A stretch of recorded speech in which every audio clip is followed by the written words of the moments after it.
خلصت مباراة الأهلي وسيراميكا وانتهت بالتعادل 1-1 لكل فريق. وحاولت بصراحة ان انا ابص على اي نقاط فنية يا جماعة يمكن ان تذكر في هذه المباراة، ما لقيتش خالص. حاولت ان انا ابص على اي لمحة فنية، ما لقيتش خالص. حاولت ان انا ابص على لعبة بيعملها نادي الاهلي لكي يستحق الفوز بالمباراة، ما لقيتش خالص. وبرضه خلي بالك سيراميكا ما عملش حاجة، سيراميكا ما قدمش يعني مباراة قوية، سيراميكا كان مقفل وبيلعب مباراة متزنة. انما اللي محتاج الثلاث نقاط كان النادي الاهلي. هل النادي الاهلي قدم اي اداء فني امبارح؟ مفيش. هل النادي الاهلي عنده اي لمحات فنية؟ مفيش. تورب ده ما عندوش فكر، متفقين. بس انت في لعيبه دوليه.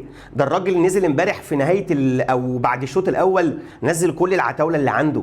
عندك زيزو وعندك بن شرقي وعندك تريزيجيه وعندك مروان وعندك كل العتاوله نزلوا. فانت كلاعب دولي ما عندكش حلول داخل الملعب، مستني يعني المدير الفني يقول لك اعمل ايه وما تعملش ايه. فمباراه يا جماعه ضعيفه فنيا، فقيره فنيا، مفيش اي كلام فني يمكن ان يقال.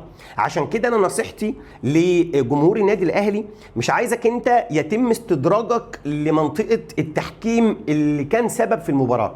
انا كان نفسي بجد انها تتحسب ضربه الجزاء، لان انا كنت حاسس 100% بعد ما تتحسب ضربه الجزاء هتضيع. انت بتتكلم على الدقيقه الاخيره، بتتكلم عن مين من اللعيب اللي عنده ثقه واللي عنده برود اعصاب، وبتتكلم على حارس مرمى سيراميكا مميز في صد ضربات الجزاء.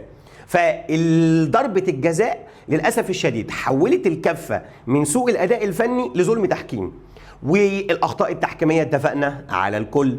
فبالتالي مفيش اداء فني، الاهلي لسه بيمارس نفس العك القروي اللي موجود من بدايه السنه، اصلا ما قدمش اي حاجه.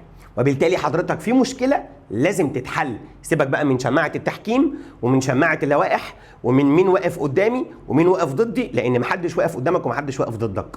انت ضعيف فنيا، انتهى الكلام.